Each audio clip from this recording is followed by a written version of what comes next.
ঘুমের প্রবলেমটা কি সত্যি একটা রোগ? সপ্তাহে 3 দিন এরকম যদি কোনো ঘুমের অসুবিধা হয় যে ঘুম আসছে না, এটা যদি 3 মাস ধরে চলতে থাকে, ব্রেনটাই আমাদের মন, যদি সেখানে কিছু তারতম্য হয় তাহলে কিন্তু আমাদের পেটেরও গন্ডগোল হয়। পেট ভরেছে কি না এই সিগন্যালটা ব্রেনে পৌঁছাতে 20 মিনিট টাইম লাগে। কারো যদি ফ্যাটি লিভার হচ্ছে তাকে কিন্তু এই ডায়াবেটিসের ডায়েট ফলো করতে হবে। মানে লাল যে তরমুজ আমরা খাই সেটা ঠিক না। একটু ফ্যাকাশে লাল হওয়া উচিত। এই যে আমরা 100 গ্রাম মাছ, 100 গ্রাম চিকেন, তার মধ্যে কত গ্রাম প্রোটিন আছে জানেন? 22 গ্রাম। আর 100 গ্রাম বাদামের মধ্যে কতটা প্রোটিন আছে? 25 গ্রাম।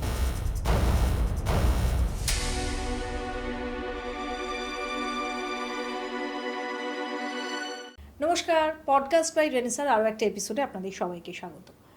আচ্ছা, আপনাকে কি ঘন ঘন চেক আপে যেতে হয়, ডক্টরের কাছে যেতে হয় যখনই কিছু খাবার খান বদহজম হয়? মানে আপনার গ্যাসের সমস্যা রয়েছে, অ্যাসিডিটির সমস্যা রয়েছে, বুকে চিনচিনে ব্যথা রয়েছে, ডায়াবেটিসের সমস্যা যাদের, তারা কি খাবেন বুঝে উঠতে পারছেন না, ওজন বেড়ে যাচ্ছে, ফ্যাটি লিভার যেটা এই মুহূর্তে ভারতবর্ষের একটা খুব অন্যতম বড় সমস্যা। এই সমস্যাগুলো নিয়ে না জবাব যদি আমরা খুঁজি তাহলে আমরা প্রচুর ভিডিওস পাবো, কিন্তু আপনাকে কি করতে হবে সেটা বলার বোধহয় জায়গা আপনারা অনেক পেয়েছেন, কিন্তু শর্টে যদি জানতে চান তাহলে আজকের এই পডকাস্টটা আপনাদের দেখতে অবশ্যই হবে।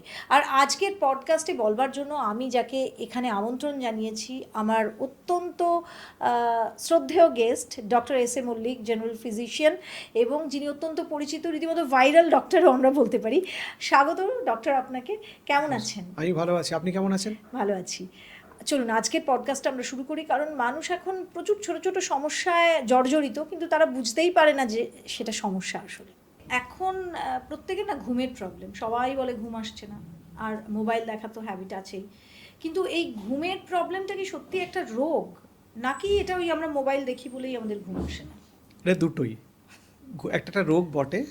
আমরা বলি যে ক্রনিক ইনসমনিয়া, মানে পুরনো ঘুমের অসুখ। কারো যদি সপ্তাহে 3 দিন এরকম যদি কোনো ঘুমের অসুবিধা হয় যে ঘুম আসছে না, এটা যদি 3 মাস ধরে চলতে থাকে তাকে ক্রনিক ইনসমনিয়া বলে। মানে 3 days পার উইক হতে হবে, ফর 3 কনসিকিউটিভ মান্থস হতে হবে, তাহলে তার ঘুমের অসুবিধা হচ্ছে বা ঘুমের সমস্যা হয়েছে বা ঘুমের রোগ হয়েছে আমরা বলতে পারি। এবার এই যে ঘুমের অসুবিধা, এটা মানে কি বোঝাচ্ছি আমরা? কারো ঘুম আসতে অসুবিধা হয়, কারো ঘুমিয়ে থাকতে অসুবিধা হয়, আরও কারো তাড়াতাড়ি সকালবেলা ঘুম ভেঙে যায়। 3টেভাবে আমাদের ঘুমের অসুবিধা হয়। একটা হচ্ছে ফলিং অ্যাসলিপ, মানে ঘুম আসতে অসুবিধা, ঘুমিয়ে আছে কিন্তু ঘুম আসছে না। 2 নম্বর, ঘুম এসে যাচ্ছে কিন্তু কিছুক্ষণ পরে ঘুম ভেঙে যাচ্ছে। আর একজনের হয় যেটা আর একটা ধরনের, সেটা হচ্ছে সকালবেলা তাড়াতাড়ি ঘুম ভেঙে যাওয়া। আপনি প্ল্যান করেছেন আজকে ছুটি, 6:30 7টা অবধি মিনিমাম ঘুমাবো, দেখলেন 4:30 ঘুম ভেঙে গেছে, আর ঘুম আসছে না। এটাও একটা অসুখের মধ্যে পড়ে এবং অনেকের এটা বহুদিন ধরে চলতে থাকে। এটা একটা অসুখ। আরও কিছু অসুখ আছে যেগুলোতে কিন্তু ঘুমের সমস্যা হয়, যেমন বয়স্ক মানুষদের প্রস্টেটের প্রবলেম, তাদের বারবার টয়লেট পেয়ে যাচ্ছে, রাত্রিবেলা ঘুম ভেঙে যাচ্ছে। কারো মনে করুন সার্ভাইকাল স্পন্ডাইলোসিস আছে, বালিশে ঘুমোতে থাকলে কাঁধে ব্যথা, ঘুম ভেঙে যায় ব্যথাতে। কারো অন্য কোনো অসুবিধা আছে, মনে করুন যে অ্যাসিডিটি আছে, যখন ঘুমোচ্ছে পেটের স্টামাকের অ্যাসিড গলার মধ্যে চলে আসছে, তাহলে তার ঘুমের একটা অসুবিধা হতে পারে। আবার এরকম অনেক মানুষ আছেন, অবস্ট্রাকটিভ স্লিপ অ্যাপনিয়া বলে একটা অসুখ আছে, যাতে ব্রেনে অক্সিজেন যায় না এবং অক্সিজেন কাট অফ হয়ে যায়, সেখানেও তো ঘুম আসে না। তাহলে একটা তো প্রপার ঘুমের অসুবিধা তৈরি হলো। আর একটা মোবাইল ফোনের যে এই যে ব্লু হোয়াইট স্ক্রিনের যে আলো, সেটা আমাদের রেটিনাল হাইপার সেন্সিটাইজেশন করায় চোখের, এবং তার জন্য ব্রেনে একটা জায়গা আছে যার নাম পিনিয়াল গ্ল্যান্ড, যেখান থেকে না হরমোন বেরোয় যার নাম মেলাটোনিন। এই মেলাটোনিন হরমোনটা আমাদের ঘুম আসতে সাহায্য করে। এই মেলাটোনিন হরমোন ফরমেশন এবং রিলিজ কমে যায় যারা বহুক্ষণ স্ক্রিনে কাজ করেন। দেখবেন আপনি প্ল্যান করেছেন যে আজকে 10টা অবধি একটা স্ক্রিনে কিছু কাজ করবেন ল্যাপটপে, তারপরে 11টার সময় ঘুমোতে যাবেন, দেখবেন ঘুম আসবে না। আমাদের চোখ, মাথা, মন এই যে সাদা আলোটাকে ভাবতে আরম্ভ করে সূর্যের আলোতে আমরা আছি, ফলে এটা আমাদের বডি দিন রাতের তফাৎ করতে পারে না, ফলে তখন ঘুমের অসুবিধা হয়। তাহলে বুঝতেই পাচ্ছেন যেটা একটা ঘুমের অসুবিধে আর একটা আলোর জন্য ঘুমের অসুবিধে তৈরি হওয়া, দুটোই মানুষ কিছুটার জন্য দায়ী। যে কারো মনে করুন লাইফস্টাইল, কোন একটা মানুষের তার ওবেসিটি হচ্ছে, তার ওজন বাড়ছে, তার থেকে সেখান থেকে অবস্ট্রাকটিভ স্লিপ অ্যাপনিয়া হতে পারে, ঘাড়ের এখানে চর্বি জমে ঘাড় মোটা হয়ে যাওয়া। তো আমরা সেটা চিকিৎসা করি না, সচেতন নই। কারো মনে করুন প্রস্টেটের একটা সমস্যা আছে, বারবার রাত্রিবেলা তার ঘুম ভেঙে যাচ্ছে, ইউরিন করতে যাচ্ছেন, সেটা ঠিক আছে, তাও তিনি ওষুধ খাবেন না, চিকিৎসা করাবেন না। কারো মনে করুন স্পন্ডাইলোসিস আছে, আজকাল তো অনেক চিকিৎসা বেরিয়েছে, ফিজিওথেরাপি ইত্যাদি, কিন্তু আমরা হয়তো জানি না যে এটা কোনো চিকিৎসা আছে কি না, এটা আমরা চিকিৎসা নিই না। কারো সত্যিকারের ঘুমের অসুবিধার কথা যেটা বললাম, ক্রনিক ইনসমনিয়া, এ তো চিকিৎসা আছে, তাহলে সেটা আমরা চিকিৎসা নিচ্ছি না। বা কারো অ্যাংজাইটি বা ডিপ্রেশন থেকে ঘুম আসছে না, কিন্তু আমরা ওই মানসিক রোগের চিকিৎসা করব না। আমাদের মধ্যে ভারতীয়দের মধ্যে বোধহয় এটা একটা একটা হ্যাবিট, একটা ট্যাবু ট্যাবু যে taboo, যে যে আর যাই হোক আমার মানসিক রোগ হতে পারে না, কিন্তু এটা খুব খুব বুমিং, মানে প্রচুর মানুষের মধ্যে আজকাল দেখতে পাই যে মানসিক অসুখ হচ্ছে, এবং সেটার জন্য আমরা চিকিৎসা বলছি আমরা, কিন্তু অনেকে সচেতন নই, অনেকে মেন্টাল হেলথ নিয়ে অ্যাওয়ারনেস সেরকম আমাদের মধ্যে তৈরি হয়নি, অনেকের মধ্যে গ্রামেগঞ্জের মানুষ এটা নিয়ে অতটা সচেতন নন, চিকিৎসা পেতেও একটু অসুবিধা গ্রামের দিকে, সবটা মিলিয়ে একটা ঘুমের অসুবিধা তৈরি হওয়া। কি ভয়ঙ্কর, মানে এটা জানাই ছিল না। হ্যাঁ, একদমই। এর পরের প্রশ্ন, আমরা ঘুমের বিষয় নিয়ে নিশ্চয়ই আরও ডিটেইলে যাব, কিন্তু প্রথমে একটু দর্শকদের জন্য আমি এই একটা প্রশ্ন করতে চাইবো যে গাট হেলথ নিয়ে এখন এত কথা, গাট হেলথ প্রথমত বিষয়টা কি? কারণ আমার এখানে যারা দেখেন তারা শুধুমাত্র শহরাঞ্চলের মানুষ নয়, গ্রামের মানুষও আছেন, তো তাদেরকে বুঝিয়ে দেওয়া যে গাট হেলথটা কি, এটা কি পেটের সমস্যা না কি ব্যাপারটা, আগে সেটা বলি। গাট মানে তো পেট, এটা আমরা সবাই জানি। গাট হেলথ বললে আর পেট অবধি সীমাবদ্ধ থাকবে না, গাট বললে পেট অবধি থাকবে। গাট হেলথের সঙ্গে আমাদের মেটাবলিক, আমাদের হরমোনাল ব্যালেন্স, আমাদের মেন্টাল স্টেট সব কিন্তু জড়িয়ে থাকে। আমাদের একটা ব্যাপার আছে যেটা নিউরো হরমোনাল একটা কানেকশন ব্রেনের সঙ্গে আমাদের পেটের সম্পর্ক স্থাপিত হয়েছে, যেটার নাম হচ্ছে গাট ব্রেন অ্যাক্সিস। মানে আমাদের ব্রেনে যদি কিছু তারতম্য হয়, আমাদের মন বলতে তো আমরা ব্রেনটাকেই জানি, আমাদের তো মন বলে আলাদা কিছু বুকের মধ্যে থাকে না, ব্রেনটাই আমাদের মন। যদি সেখানে কিছু তারতম্য হয় তাহলে কিন্তু আমাদের পেটেরও গণ্ডগোল হয়। ইরিটেবল বাউল সিনড্রোম বলে একটা অসুখ আছে, যেটাতে যদি স্ট্রেস বাড়ে সেটাও কিন্তু ট্রিগার্ড হয়ে যায়, পেটের সমস্যাও বেড়ে যায়। আবার কারো মনে করুন গাট হেলথ ভালো না, মানে তার পেটের গুড ব্যাকটেরিয়া যেগুলো থাকে, যেগুলোকে আমরা প্রোবায়োটিক বলি, সেগুলোর কিছু সমস্যা আছে, তাহলে কিন্তু তার ক্রনিক মেটাবলিক ডিজিজগুলোর সম্ভাবনা বেড়ে যায়, যেমন ডায়াবেটিস, যেমন উচ্চ রক্তচাপ, যেমন কোলেস্টেরলের সমস্যা, যেমন ফ্যাটি লিভার, যেমন ইউরিক অ্যাসিডের সমস্যা, যেমন পলিসিস্টিক ওভারিয়ান সিনড্রোম, এগুলো কিন্তু বেড়ে যায়।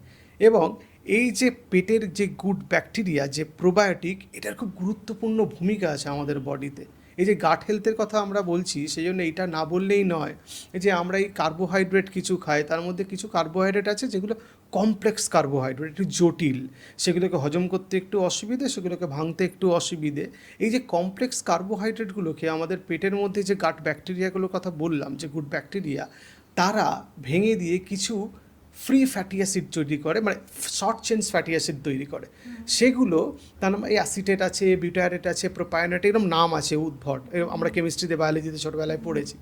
সেইগুলো কিন্তু খুব গুরুত্বপূর্ণ ভূমিকা পালন করে যে আমাদের বডি থেকে কতটা ইনসুলিন বেরোবে এবং সেই ইনসুলিন কতটা কাজ করবে, সেগুলো কিন্তু নিয়ন্ত্রণ করে আমাদের পেটের এই ব্যাকটেরিয়াগুলো কিছু কেমিক্যাল তৈরি করে, জিআইপি, জিএলপি, যেগুলো আমাদের খিদে, আমাদের কতটা খাবার আমরা খাবো, আমরা কতটা খাবার খেতে পছন্দ করব, কি খাবার খেতে পছন্দ করব, কতটা আমাদের সুগার বাড়বে, কতটা কোলেস্টেরল বাড়বে, সব নিয়ন্ত্রণ করে।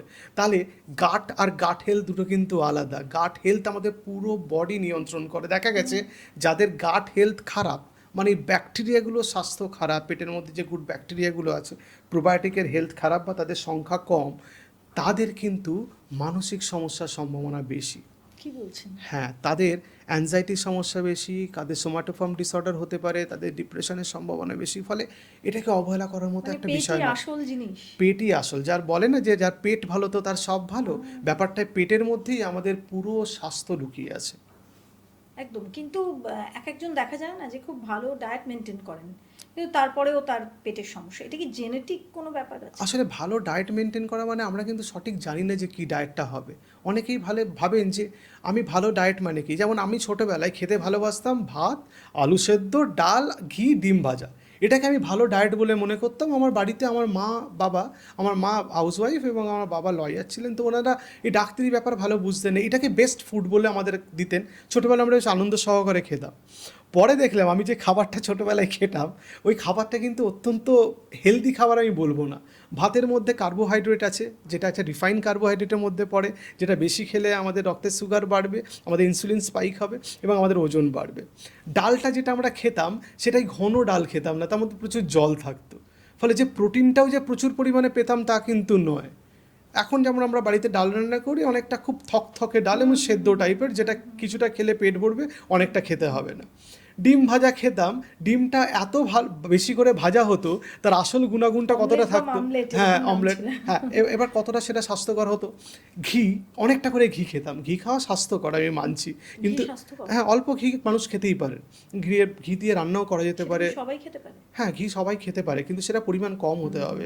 আমি ছোটোবেলায় যেমন ঘি খেতাম 3-4 চামচ সারাদিনে খেয়ে নিতাম, তো স্যাচুরেটেড ফ্যাট অনেকটা আমাদের শরীরে ঢুকতো। আলু সেদ্ধ, সেটাও একটা সোর্স অফ রিফাইন কার্বোহাইড্রেট, ফলে সুগার স্পাইক এবং অনেকটা ক্যালোরি ঢুকে যেত। কিন্তু আমরা সকালে খেলতাম, ছোটোবেলায় ক্রিকেট খেলতাম, আমি সাইকেল চালাতাম, পড়তে যেতাম, টিউশন যেতাম, তাতে হয়তো ক্যালোরি বার্ন হয়ে যেত। কিন্তু শহরের লোকজনের এই খাবারটা তাদের জন্য কিন্তু খুব স্বাস্থ্যকর নয়। ফলে খাবারটা কি খাবো এবং কোন খাবারটা স্বাস্থ্যকর ডিপেন্ড করে তার শরীরের গঠনের উপর, তার শরীরে কি রোগ আছে সেটার উপর, তার ফিজিক্যাল অ্যাক্টিভিটির উপরও ডিপেন্ড করে। একজন যার সেডেন্টারি লাইফস্টাইল আছে, যিনি বাড়িতে বসে কাজ করেন অথবা অফিসে গিয়ে বসে কাজ করেন, তার খুব দৌড়ঝাঁপ নেই, তার জন্য কিন্তু রিফাইন কার্বোহাইড্রেটের সোর্স খুব ভালো না। তাকে কমপ্লেক্স কার্বোহাইড্রেট খেতে হবে, তাকে স্যালাড খেতে হবে, তাকে ডাল খেতে হবে, বিনস খেতে হবে, গ্রিন ভেজিটেবলস খেতে হবে, ফল খেতে হবে, বাদাম খেতে হবে। এবং যদি প্রোটিন সোর্স হয়, তিনি যদি নন ভেজিটেরিয়ান হন, তাহলে ডিম, মাংস, মাছ খেতে পারবেন। এবার যদি তিনি ভেজিটেরিয়ান হন, তাহলে তাকে প্রোটিন সোর্সটা তার মেনলি কিন্তু দুধ, পনির, সয়াবিন, বাদাম ইত্যাদিগুলো থেকে আসবে, এবং বিনস বা ডাল জাতীয় জিনিস, পালসেস বা লেগুমস যেটাকে বলি, সেখান থেকে আসবে। ফলে এগুলো কিন্তু গুড সোর্স অফ ক্যালোরি। আচ্ছা। হ্যাঁ, এবার কার্বোহাইড্রেট কাদের লাগে? যারা কায়িক পরিশ্রম করেন, মাঠে ঘাটে কাজ করছেন, সারাদিন দৌড়ে বেড়াচ্ছেন, বা স্পোর্টসম্যান, তাদের ইনস্ট্যান্ট একটা তো সোর্স অফ, হ্যাঁ সোর্স অফ এনার্জি লাগবে, তো সেটার জন্য তাদের কার্বোহাইড্রেটের সোর্স একটু বা বেশি লাগে। গ্রোয়িং বাচ্চা যারা, গ্রোয়িং বাচ্চা, তারা তো সারাদিন লাফাচ্ছে, দৌড়াচ্ছে। আমি এরকম অনেক বাচ্চাকে চিনি, তারা খেলে কিন্তু ফিজিক্যালি না, মোবাইলে খেলে, ফলে তাদের ওজন অনেক বেশি। আমার কাছে রিসেন্টলি একজন বাচ্চা এসেছিল, তার কোনো একটা সমস্যার জন্য পেটের একটা সোনোগ্রাফি করতে দেওয়া হয়েছিল। 11 বছরের বাচ্চা, তার গ্রেড 2 ফ্যাটি লিভার হয়েছে। হ্যাঁ, তার তার তার খাবার হচ্ছে কিছু তৈরি করা খাবার, যেগুলো কৌটোতে পাওয়া যায়। বাড়িতে সসেজ খেতে ভালোবাসে, কিছু ইনস্ট্যান্ট নুডলস বাজারে পাওয়া যায়, সেগুলো তার খাবার। বাড়িতে পাউরুটি খায়, চিনিযুক্ত খাবার খায়, শরবত, চকলেটস খাচ্ছে প্রচুর পরিমাণে। তার জিজ্ঞেস করলাম বাড়িতে যে আপনার ছেলে ফলমূল খান না, শাকসবজি, এটা খেতে ভালোবাসে না বলল। তো আমি যেটা দেখেছি, বাড়িতে বাচ্চারা সেই সব খাবার খেতেই পছন্দ করে, মা বাবারা যেসব খাবার খেতে পছন্দ করে, আসলে বাচ্চারা খুব অবজার্ভ করে যে কী খাচ্ছে আমার মা বাবা, এবং তাদের কাছ থেকে ও দেখে এবং সেটাতে ট্রেন্ড হয়ে যায় তাদের ব্রেন। ফলে মা বাবাকেও খুব সচেতন হতে হবে যে কী ধরনের আমি বাচ্চাকে খাবার খেতে অভ্যস্ত আবার করাচ্ছি। শাসনটাও খুব দরকার, মানে যা চাইছে সেটাই দিয়ে সঙ্গে দেবো, সঙ্গে হ্যাঁ। দিয়ে দেওয়াটাও একটু, বাচ্চারা খেতে তো পছন্দ করবে। বাচ্চারা এখন বাইরে বেরোলেই তারা pizza, pastries, patties, burger, noodles এইসব খেতেই পছন্দ সেটা কি করে। মানে মান্থলি একবারও চলবে না? একবার নিশ্চয়ই খেতে পারে, কিন্তু আজকাল বাচ্চারা প্রত্যেক দিন খায়। প্রত্যেকদিন। ইচ অ্যান্ড এভরিডে তাদের সন্ধ্যাবেলা স্ন্যাকিংয়ের কোনো খাবার হচ্ছে এইগুলো, এবং যেগুলো অত্যন্ত অস্বাস্থ্যকর খাবার। সে মাসে 1-2 দিন খেলে কিছু অসুবিধা নেই, সপ্তাহে 1 দিন খেতেই পারে, কিছু অসুবিধা হয় না, কিন্তু প্রত্যেক দিনে তার খাবারের মধ্যে জাঙ্ক ফুড হচ্ছে। আর একটা জিনিস আমি সবসময় বলি, ঠুসে খাওয়ানো। যে তার পেট ভরে গেছে, বাচ্চা বলছে আমি আর খাবো না, তার মা তাকে খাওয়াবে, তারপরেও আরও 3-4 বার তাকে খাওয়ানো হচ্ছে, যে হ্যাঁ তার মায়ের মনে হচ্ছে বাচ্চার পেট ভরেনি। আসলে বাচ্চা যে সময় খাবারটা রিফিউজ করছে, তখন বাচ্চাটার পেট ভরে গেছে। এখানে আমার একটা কথা বলার আছে, আসলে আমরা যখন খিদে পাই, আমরা তো গোগ্রাসে খাই।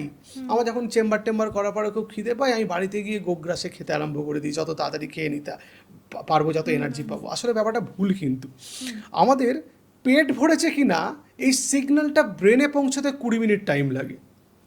আপনার যখন প্রচণ্ড খিদে পেয়েছে, মনে করুন আপনি ভাত খাচ্ছেন, ভাত, ডাল, তরকারি, মাছ খাচ্ছেন, তো খুব বেশি হলে যারা খেতে অভ্যস্ত তাড়াতাড়ি, তারা 5-7 মিনিটের মধ্যে খেয়ে ফেলতে পারবে, কিন্তু কিন্তু ব্রেন বুঝতে পারছে না যে পেটটা ভরে গেছে কিনা, অনেক সময় ওভার ইটিং হয়ে যায় খিদেতে, তখনই ওবেসিটি আর মেটাবলিক ডিজিজগুলো শুরু হয়। সেই জন্য আমি বলি যে মাইন্ডফুল ইটিং, মানে আপনি যখন খাচ্ছেন একটু স্লোলি খান, টাইম দিয়ে খান, পেট থেকে সিগন্যালটা ব্রেন অবধি পৌঁছতে টাইম দিন, ব্রেনকে বুঝতে দিন পেটটা ভরেছে কিনা। রিলিশ করে খাওয়া। হ্যাঁ, রিলিজ করে খাওয়া, একটু টাইম দিয়ে খাওয়া, তাতে কমই খাওয়া হয়, একটু চিবিয়ে খাওয়া, সময় দিয়ে খাওয়া।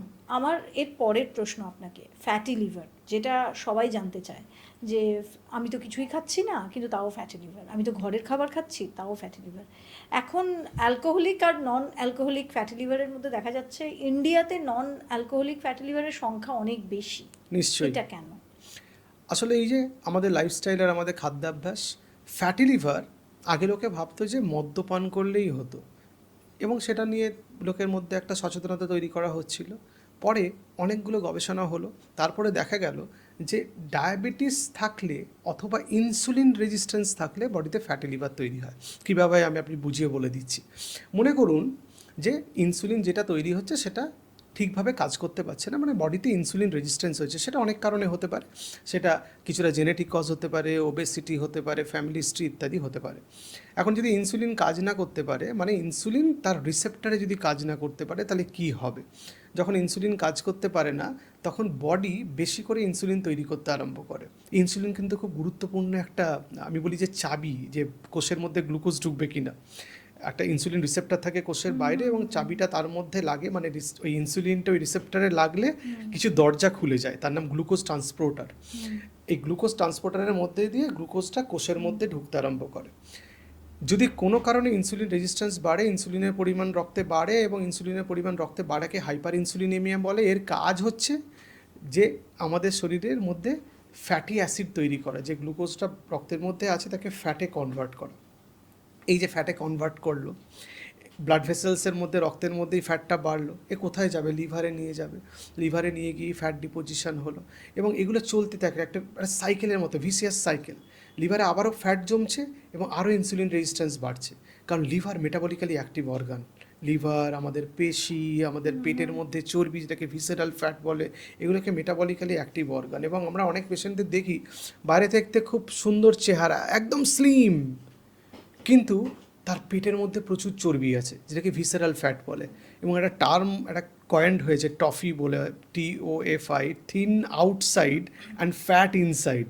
বাইরে থেকে রোগা, ভেতরে প্রচুর চর্বি, এবং তাদের এই ইনসুলিন রেজিস্ট্যান্স বেশি এবং ফ্যাটি লিভার বেশি। এবং ফ্যাটি লিভার, লিভারের মধ্যে যদি ফ্যাট জমতে থাকে, লিভারের মধ্যে যে কোষগুলো আছে যার নাম হেপাটোসাইটস, তাদের প্রদাহ শুরু হয়, ইনফ্লামেশন, এবং লিভার এনজাইমসগুলো বাড়তে আরম্ভ করে। এবং এই যে ইনফ্লামেশন হচ্ছে, তার জন্য লিভারে আরেক ধরনের কোষ আছে, তার নাম স্টিলেট সেলস। এই স্টিলেট সেলসগুলো কিছু খারাপ জিনিস তৈরি করে, যার নাম হচ্ছে কোলাজেন। এই কোলাজেনগুলো লিভারে ডিপোজিটস হয়। দেখা যায় যে লং টার্ম এরকম ফ্যাটি লিভার থাকলে, বা অ্যাডভান্স ফ্যাটি লিভার থাকলে, লেট গ্রেড 2 বা গ্রেড 3 ফ্যাটি লিভার থাকলে সিরোসিস অফ লিভার হয়। আগে লোকে ভাবতো মদ খেলে হয়, সিরোসিস পাওয়া গেলেই লোককে জিজ্ঞেস করা হয় আপনি কি মদ্যপান করেন প্রত্যেক দিন? এখন আমরা মদ্যপানের সঙ্গে জিজ্ঞেস করি, ছোট বাচ্চাদেরও হচ্ছে প্রচুর অ্যাডভান্স ফ্যাটি লিভার হচ্ছে। ফ্যাটি লিভার তো এখন মানে ইন্ডিয়ার একটা বড় সমস্যা, বুমিং প্রবলেম তো সবারই। আপনি ব্লাড টেস্ট, এই রুটিন টেস্টগুলো হয় না, প্রিভেন্টিভ হেলথ চেকআপসগুলো, তার মধ্যে ব্লাড টেস্ট থাকে, ইসিজি থাকে, X ray, USG, urine test, মহিলাদের আরও কিছু পরীক্ষা। তো দেখা যায় ইনভেরিয়েবলি ফ্যাটি লিভার আছে। হয় লেখা থাকে গ্রেড 1 ফ্যাটি লিভার, নয় থাকে মাইল্ড হেপাটোমেগালি, হয় না কিছু না থাকলে লেখা থাকে হেপাটোমেগালি, আর লেখা থাকে যে লিভার ইকোটেক্সচার ইনক্রিজ, বা এরকম লেখা থাকে, মানে ফ্যাটি লিভারের সংকেত দেওয়া থাকে রিপোর্টের মধ্যে, এবং সেটা খুব বুমিং প্রবলেম। ফ্যাটি লিভার কি রিভার্স করা যায়? ফ্যাটি লিভার কিছুটা ক্ষেত্রে রিভার্স করা যায়। যাদের মনে করো ওজন বেশি, সেই জন্য ফ্যাটি লিভার হয়েছে, ইনসুলিন রেজিস্ট্যান্স বেড়ে, তারা যদি ওজন কমিয়ে ফেলতে পারেন এবং BMI অনেকটা কমিয়ে ফেলতে পারেন, তাহলে কিন্তু তার ফ্যাটি লিভার গ্রেড কমার ব্যবস্থা, মানে নিজে থেকেই ব্যবস্থা করতে পারবেন। এবার BMI তো অনেকে জানেন না যে BMIটা কী হয়। BMIটা হচ্ছে একটা ক্যালকুলেশন, যে ক্যালকুলেশনটা আমাদের যে বডি, যে ওয়েট, আমাদের শরীরে ওজনকে যদি কেজিতে আমরা মেজার করি, তাকে, আর হাইটটাকে যদি মিটারে আমরা যদি মেজার করি, তাহলে ওই কেজি বডি ওয়েটটা যত, তাকে ওই হাইটের মিটার দিয়ে স্কোয়ার দিয়ে ডিভিশন করতে হয় আর কি, মানে ভাগ দিতে হবে, তাহলে BMI ক্যালকুলেশন হয়। কিন্তু মানুষটা এত বুঝবে না, আমি সাধারণ মানুষের জন্য বলছি, সাধারণ মানুষের যারা জন্য অ্যালকোহলিক নয়, তাদের জন্য ভালো থাকার মানে ফ্যাটি লিভার যাতে না হয়, বেঁচে থাকার কি কোনো উপায় নেই তাহলে? হ্যাঁ, নিশ্চয়ই উপায় আছে। তাদের খাদ্যাভ্যাসের পরিবর্তন করতে হবে, তাদের মোবিলিটি বাড়াতে হবে। এবং কেউ যদি মনে করেন যে আমি সপ্তাহে 2 দিন ড্রিঙ্ক করছি, আমার নেশা নেই, তার ফ্যাটি লিভার আছে, তাহলে সেটাকে বন্ধ করতে হবে কিন্তু। খাদ্যাভ্যাসের পরিবর্তন মানে ফ্যাটি লিভারের ডায়েট কিন্তু পুরো ডায়াবেটিসের ডায়েটের মতো। কারো যদি ফ্যাটি লিভার হচ্ছে তাকে কিন্তু এই ডায়াবেটিসের ডায়েট ফলো করতে হবে।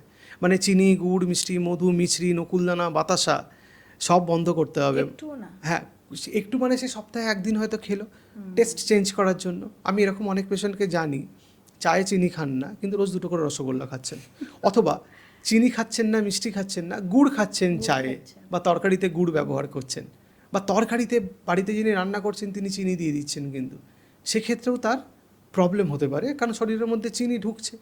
শাকসবজি ফলমূল বাড়াতে বলেছে। আমরা আমরা ভাতে ফাইবার ঢোকাতে বলছে, ফাইবার রিচ ফুড।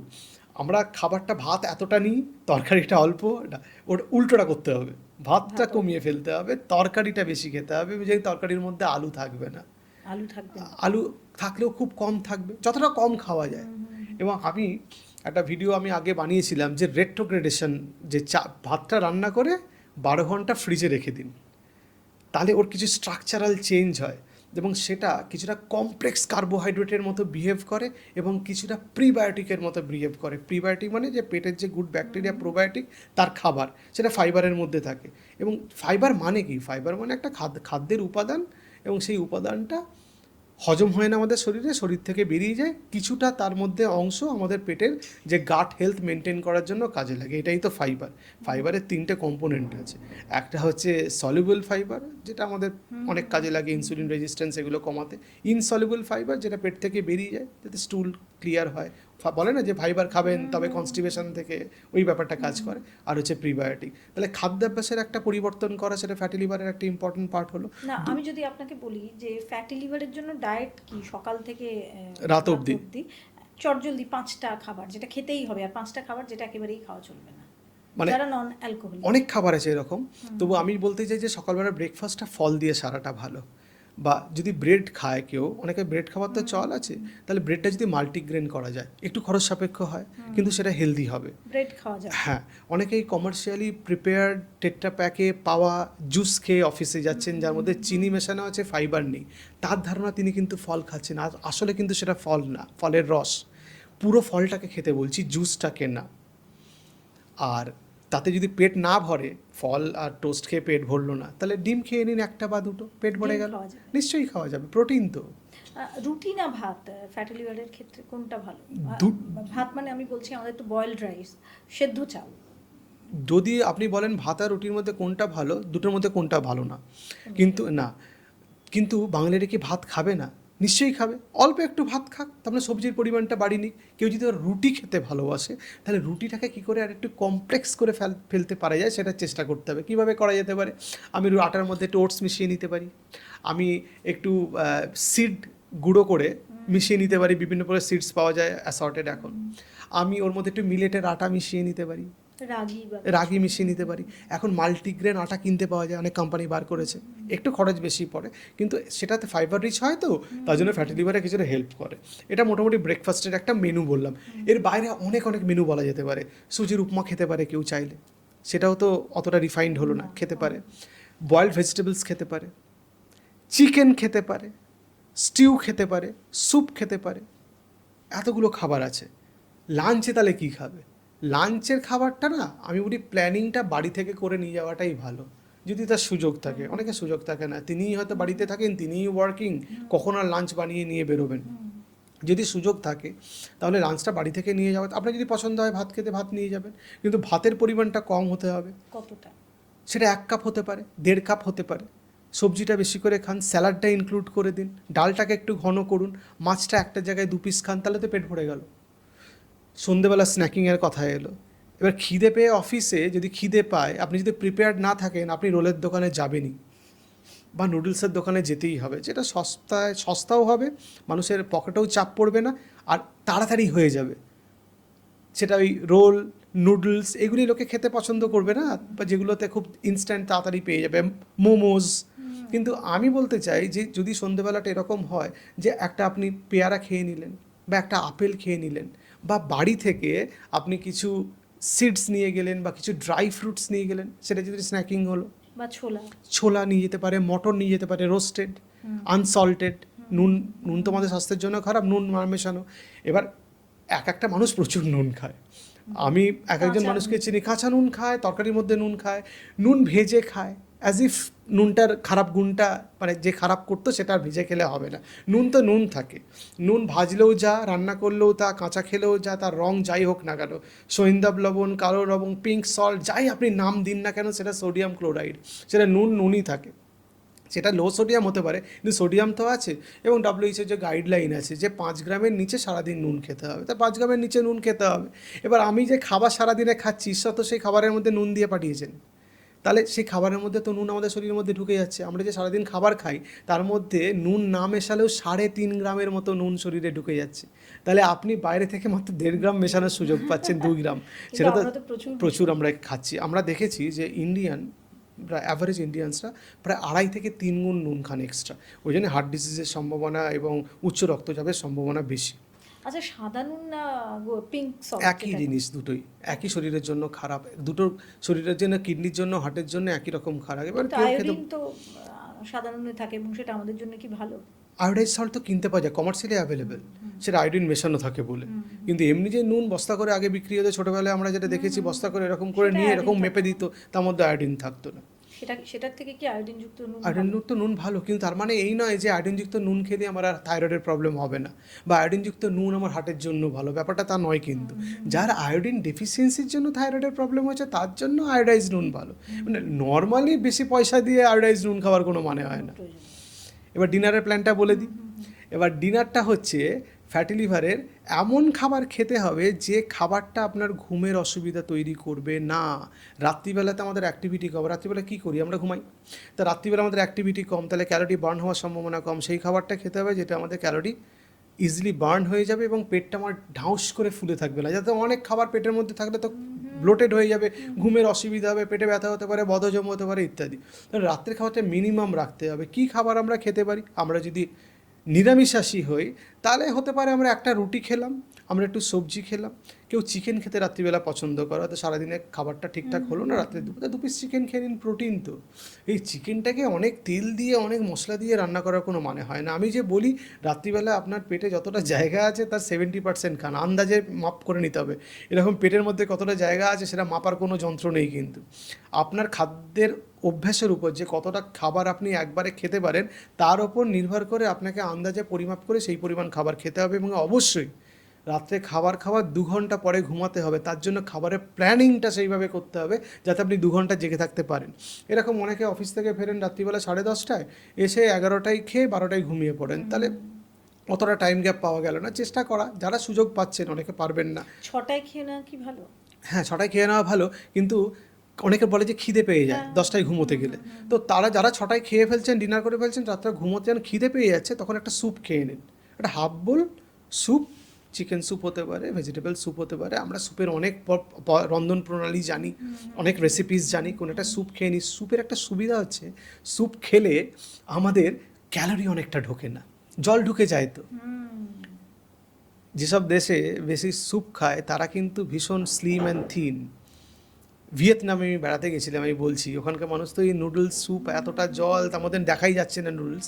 ওরা কিন্তু ভীষণ স্লিম, ওদের খাদ্যাভ্যাসটা ওরকম করেই। তো আমরা যদি সেরকম করতে পারি, যে খাবারটা আমরা এরকম করে বানাতে পারি যে তার মধ্যে জলীয় উপকরণটা বেশি, তাতে একটা বোলের মধ্যে খাবার দেখতে অনেকটা লাগলেও কিন্তু ক্যালোরি কম, ফলে ওজন কমার সম্ভাবনা বাড়ে। এবং আমি যাদের বলেছি, যে আমি অনেকবার বলি যে যাদের ওজন খুব বেড়ে যাচ্ছে, খেতে বসে অনেকের মাথা ঠিক থাকে না, প্রচুর খেয়ে নেয়। হ্যাঁ, একটু ভাত নিচ্ছে, আবার নিচ্ছে, ভাত তো গুনে খায় না যে 1000 পিস ভাত খেলাম, 1200 পিস হলো, রান্নাটা হলো আরও 2 হাতা। তো আমি বলি খাবার খেতে বসার আগে যাদের খাবারের উপর কন্ট্রোল থাকছে না, শরীরের ওজন বেশি, তারা 2 থেকে 2.5 গ্লাস জল পান করে নিন, 500 ml মতো। তাতে কী হবে, পেটটা খানিকটা ভরে যায়, তো ব্রেনের সিগন্যাল যেতে শুরু করে যে পেটটা ভরে গেছে, তাহলে তার খিদে পাবে না, মানে খিদের পরিমাণটা কমে যাবে, তাহলে খাবারটা সে কম খেতে পারবে পেট ভরে একটা গেলে। জিনিস পরিষ্কার যে পেট ভরে খাওয়া যাবে। Portion control is very important for lifestyle management. আমাদের 6টার সময় ইন্ডিয়ানদের খাওয়াটা এটা সত্যি সম্ভব নয়, বাঙালিদেরও সম্ভব নয়। সেক্ষেত্রে 8টা 8টা হলে ভালো, 8টা 8:30 হলে ভালো। এবং তারপরে আপনি 10:30 11টার সময় ঘুমিয়ে পড়তে পারলেন, তাহলে পরের দিনের প্ল্যানিংটা আরও ভালো হবে। যত তাড়াতাড়ি ঘুমাবেন সকালবেলা পরে তত তাড়াতাড়ি মানুষ উঠতে পারবে, তাহলে সারাদিনের প্ল্যানিংটা অনেক ভালো করে হবে। এবং সকাল থেকে উঠে কি প্ল্যানিং হবে আমি আপনাকে বলে দেবো। এবার আমার প্রশ্ন, গ্যাসের সমস্যা কেন হয় সেটা আমরা পড়লাম, গাট হেলথ কি আমরা জানলাম, কিন্তু গ্যাসের সমস্যা হলে বা অনেক সময় আমরা বলি না যে বুকে চাপ দিচ্ছে, মানে হার্ট অ্যাটাক পর্যন্ত হতে পারে, সেক্ষেত্রে কি কি প্রিকশন নেওয়া উচিত? আসলে এই গ্যাস নেওয়া মানুষের মধ্যে একটা অন্য ধারণা তৈরি হয়ে আছে। মানুষের মধ্যে ধারণা আছে যে গ্যাস বুকের মধ্যে উঠে গিয়ে হার্ট অ্যাটাক হতে পারে, আবার গ্যাস কখনো কখনো মাথায় উঠে গিয়ে স্ট্রোক হতে পারে। আমি এরকম পেশেন্টও পেয়েছি যারা বলেছেন কনুইয়ে গ্যাস উঠে গেছে, আসলে হয়েছে টেনিস এলবো, মানে কনুইয়ে ব্যথা হয়েছে তার জন্য তার মনে হয়েছে গ্যাস উঠে গেছে। এরকম অনেক মানুষ আসেন আমাদের কাছে যে পিঠে চাপ দিলে তার ঢেকুরে গ্যাস বেরোয়, এরকম মানুষ আসেন, কিন্তু এরকম প্রচুর দেখতে পাওয়া যায়, সব ডাক্তারের কাছে এরকম পেশেন্ট যায়। আসলে গ্যাস বুকের মধ্যে উঠে গিয়ে যে ব্যথা হওয়াটা আসলে অনেক সময় যে হয় যে গ্যাস্ট্রোইসোফেজিয়াল রিফ্লাক্স, পেটের মধ্যে যে অম্ল মিশ্রিত খাবার বা অ্যাসিড মিক্সড ফুড সেটা অনেক সময় ইসোফেগাস বা ফুড পাইপে ঢুকে গিয়ে এরকম বার্নিং সেন্সেশন হতে পারে। এটা কিন্তু অতটা ক্ষতিকারক নয়, বিনাইন। এটা অ্যান্টাসিড খেলে বা তার চিকিৎসা করলে সেরে যায়। আবার ডিফিউজ ইসোফেজিয়াল স্প্যাজম বলে একটা অসুখ আছে, সেক্ষেত্রে এরকম বুকে ব্যথা হতে পারে। কিন্তু অনেক সময় বুকে ব্যথা হয়তো হার্টের ব্যথা হচ্ছে, আমরা গ্যাস বলে চালাচ্ছি। এরকম আমি পেশেন্ট আমার জীবনে পেয়েছি যে বুকে ব্যথা হচ্ছে সকাল থেকে, তিনি শুধু গ্যাসের ওষুধই খাচ্ছেন, পরে সন্ধ্যেবেলা আমার কাছে এসেছেন, পরে আমি এখানে চেম্বারে ইসিজি করে দেখেছি হার্ট অ্যাটাক হয়েছে এবং হাসপাতালে গিয়ে উনি কোল্যাপস করে গেছেন। আমার বাড়ির মানে চেম্বার থেকে হাসপাতাল হচ্ছে এই 10 মিনিটের মতো রাস্তা, এবং কোল্যাপস করে গেছেন, পরে তাকে ভেন্টিলেট করে বাঁচানো হয়েছে, এরকমও হয়েছে। ফলে বুকে ব্যথা হচ্ছে দীর্ঘ সময় ধরে, আপনি মনে করছেন গ্যাস অম্বল অ্যাসিডিটি হচ্ছে এবং তার জন্য আপনি দীর্ঘদিন গ্যাসের ওষুধ খাচ্ছেন, কোনো পরীক্ষা নিরীক্ষা করা হয়নি, এটা যেন না হয়। অনেক সময় আলসার হলেও এরকম বুকে ব্যথা করতে পারে, আবার খুব বিনাইন কিছু কারণ আছে বা খুব কম ক্ষতিকারক কারণে মাসেলস পেন হয়েছে, খেলতে গিয়ে লেগে গেছে, সেখানেও বুকে ব্যথা হতে পারে। বা রিব কেজে ব্যথা, কস্টোকন্ড্রাইটিস, সেটা হতে পারে। লাংসের কোনো প্রবলেম থেকে প্লুরাইটিস বা ইত্যাদি, সেক্ষেত্রেও বুকে ব্যথা হতে পারে। অনেকগুলো বুকে ব্যথার কারণ আছে। গলব্লাডার স্টোনেও কিন্তু বুকে রেফার্ড পেন হতে পারে। হার্টের ব্যথা যেটা বুকে ব্যথাতে হয়, সেক্ষেত্রে একটা ক্রাশিং পেন হয়, রেডিয়েট করতে পারে বাঁ হাতের দিকে, চোয়ালে যেতে পারে, গলায় ব্যথা যেতে পারে, আপার অ্যাবডোমিনাল পেন হতে পারে, ঘাম হতে পারে, চলাফেরা করলে ব্যথা হতে পারে। এগুলো হচ্ছে হার্টের ব্যথা। সুতরাং সব বুকের ব্যথা গ্যাসের ব্যথা নয়। বুকে ব্যথা দীর্ঘদিন ধরে হলে সেটাকে প্রপার ইভ্যালুয়েট করতে হবে। এর পরের প্রশ্ন যে আমরা যাদের খুব গ্যাসের সমস্যা থাকে না, মানে কিছু খেলেই গ্যাস হয়ে যাচ্ছে, অম্বল হয়ে যাচ্ছে, অ্যাসিডিটির টেন্ডেন্সি, তাদের দিনটা কিভাবে শুরু করা উচিত, এটা যদি আপনি একটু বলে দেন। সকালবেলা ঘুম থেকে উঠেই জল পান করা উচিত। অনেকের যে অভ্যেস আছে সকালবেলা ঘুম থেকে উঠে চা বা কফি পান করেন, এটা খুব ভালো অভ্যেস নয় যাদের গ্যাস বা অ্যাসিডিটির সত্যিকারের প্রবলেম আছে। এরকম অনেক মানুষ বলেন যে গ্যাস অ্যাসিডিটির প্রবলেম আছে, আসলে অনেকের কিছু প্রবলেম নেই, খুব কম মানুষেরই সত্যিকারের গ্যাস বা অম্বল বা অ্যাসিডিটির প্রবলেম আছে। সকাল উঠে জল পান করা উচিত খালি পেটে। তারপরে তার নর্মাল সকালবেলার যে কাজকর্ম সেগুলো করে নেওয়া, ব্রাশিং, টয়লেটিং ইত্যাদি, সেগুলো করার পরে নেক্সট কাজ হচ্ছে এক্সারসাইজ করা। দেখা গেছে যারা এক্সারসাইজ করেন তাদের গ্যাস অম্বল অ্যাসিডিটি অনেক কম, কারণ তাদের হজম শক্তি বৃদ্ধি পায়, তাদের খাবার হজম করার ক্ষমতা বাড়ে, ওজন নিয়ন্ত্রণে থাকে। ওজন বাড়লে তো এইসব প্রবলেমগুলো আরও বেশি হয়। এবং যারা রেগুলার এক্সারসাইজ করেন তাদের স্টুল ক্লিয়ার অনেক ভালো হয়, কনস্টিপেশন বা কোষ্ঠকাঠিন্যের সম্ভাবনা অনেক কমে যায়। নেক্সট হচ্ছে এক্সারসাইজ করে আসার পরে ব্রেকফাস্ট করে নেওয়া। আমি বলি যে ব্রেকফাস্টটা আপনার সারাদিনের বেস্ট মিল হওয়া উচিত। সারাদিনে আপনি টোটাল যা খাচ্ছেন তার 60-70% ব্রেকফাস্টে খেয়ে নিন, বাকি লাঞ্চে আরও 20% খেলেন এবং তার ডিনারে আরও 20% খেলেন। এরকম খাবারটা প্ল্যানিংটা হওয়া উচিত, যেটা আমাদের উল্টো হয়। আমার ব্রেকফাস্টে খাই 10%, লাঞ্চে খাই 50%, ডিনারে খাই 40%, 50%। সেটা উল্টোটা হলে ভালো, তাতে দেখা যায় গ্যাস অম্বল অ্যাসিডিটি অনেক কমে। রাত্রে যারা কম খান তাদের গ্যাস অম্বল অ্যাসিডিটির সম্ভাবনা কমে যায়। যারা তেল বা মশলাযুক্ত খাবার কম খান তাদের গ্যাস অম্বল অ্যাসিডিটির পরিমাণ বা সম্ভাবনা কমে যায়। যারা ফাইবার রিচ ফুড খান তাদের গ্যাস অম্বল অ্যাসিডিটি অনেক কম হয়। এবং যারা গ্যাস অম্বল অ্যাসিডিটি হয়েছে এবং প্রপারলি ইভ্যালুয়েট করে নিয়েছেন তাদের কমপ্লিকেশান অনেক কম। অনেকে দেখা গেছে যে আলসার হচ্ছে, জানে না, চিকিৎসা করেনি, এবং এইচ পাইলোরি বলে একটা ব্যাকটেরিয়া আছে যেটা পেটে আলসার করে, সেই ব্যাকটেরিয়াটা মারার জন্য শুধু গ্যাসের ওষুধ খেলে হবে না, কিন্তু তার জন্য অ্যান্টিবায়োটিক আছে, সেগুলো খেতে হয়, তবে আলসার কমবে। ফলে টেস্ট না করলে তো বুঝতে পারা যাবে না। আর সবসময় যে এন্ডোস্কোপি করে এইচ পাইলোরি ডিটেকশন করতে হবে তার কোনো মানে নেই, কিন্তু এখন স্টুল এক্সামিনেশন করেও এইচ পাইলোরি ডিটেকশন করা যায়। ফলে এর একটা সঠিক চিকিৎসা পদ্ধতি আছে, সেটা আপনার পাশের বাড়ির যে আপনার চিকিৎসক তিনিই বলে দিতে পারবেন যে কী পদ্ধতিতে এগোতে হবে। নিজে নিজে চিকিৎসা না করাটাই ভালো। ডায়াবেটিস এখন নেক্সট, মানে ক্যান্সারের পরে বলা হচ্ছে ডায়াবেটিস, বা সমানই বলা হচ্ছে, মহামারীর রূপ নিচ্ছে। এই ডায়াবেটিস কি সেটা আমরা সবাই জানি, কিন্তু ডায়াবেটিস মুক্ত ভারতবর্ষ করার জন্য প্রচুর উদ্যোগ, প্রচুর কথাবার্তা বলা হচ্ছে, কিন্তু সাধারণ মানুষকে আপনি কি বলতে চাইবেন যাতে, এবং সেটা মানে বিভিন্ন এজের ক্ষেত্রে খুব শর্টে যদি নাটশেল করে আপনি বলেন যে কি ডায়েট শুধু নয়, কিভাবে লাইফস্টাইল মেনটেন করতে হবে? ডায়াবেটিস হলে 5টা জিনিস মনে রাখতে হবে। সেটা হচ্ছে 1 নম্বর হেলদি ওয়েট মেনটেন করতে হবে। যাদের ওজন বেশি তাদের ওজন কমিয়ে ফেলতে হবে। এরকম অনেক মানুষ আছে যে প্রচুর রোগা, মাসেলই নেই, তাদের ডায়াবেটিসের কন্ট্রোল করতে অসুবিধা হয়, সুগার নিয়ন্ত্রণ করতে। মাসেলটা দরকার, তাদের মাসেল বাড়াতে হবে প্রোটিন খেয়ে, মাসেলের এক্সারসাইজ করে।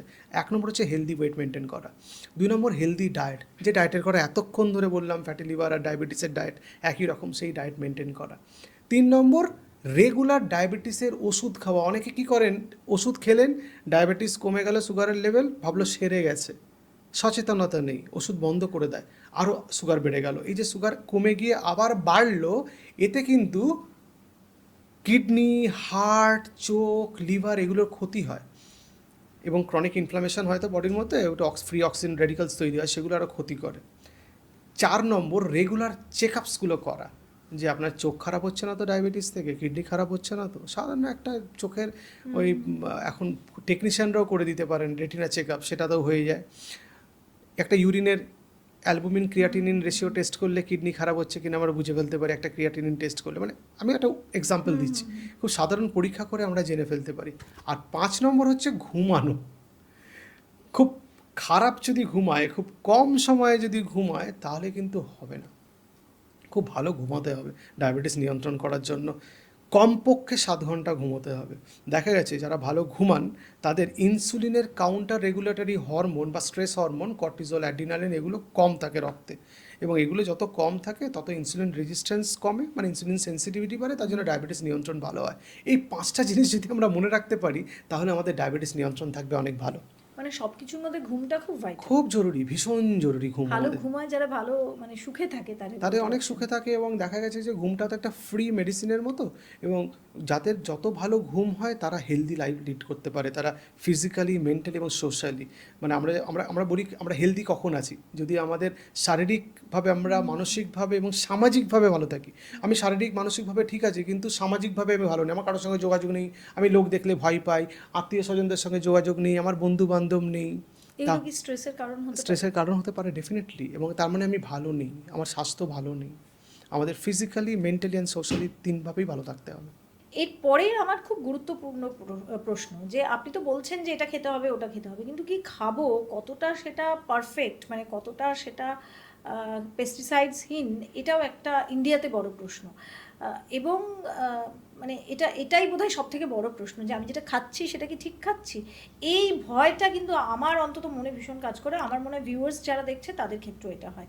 তাহলে কি খাবো, কিভাবে খাবো, আর কিভাবে আমার খাবারকে প্রোটেক্টেড রাখবো? এই প্রশ্নটা খুব গুরুত্বপূর্ণ প্রশ্ন, যে আমরা বুঝবো কিভাবে যে কোন খাবারে কিছু মেশানো আছে কিনা, বিষ জাতীয় জিনিস বা পেস্টিসাইডস বা রং কিছু আর্টিফিশিয়াল কালার মেশানো আছে কিনা, বা টেস্ট এনহ্যান্সার কিছু আছে কিনা, যে খাবারটাকে আকর্ষণীয় করে তোলার জন্য। আমরা অনেক সময় দেখি যে তরমুজ কাটা হয়েছে একদম তীব্র লাল, সিঁদুরের মতো লাল, টকটকে লাল। এরকম লাল তো তরমুজ হতে পারে না, তরমুজ এরকম লাল হওয়া সম্ভব না। মানে লাল যে তরমুজ আমরা খাই সেটা ঠিক না, একটু ফ্যাকাশে লাল হওয়া উচিত, একদম তীব্র লাল, একদম টকটকে লাল সেরকম হওয়া উচিত নয়। এরকম অনেক তরমুজ আমরা দেখি, তারপরে কিছু হয়তো রং মিশিয়েছে বা চিনি কিছুটা মেশানো আছে, যেটাকে মিষ্টি করে রাখার জন্য বা তোলার জন্য এরকম মেশানো হতে পারে।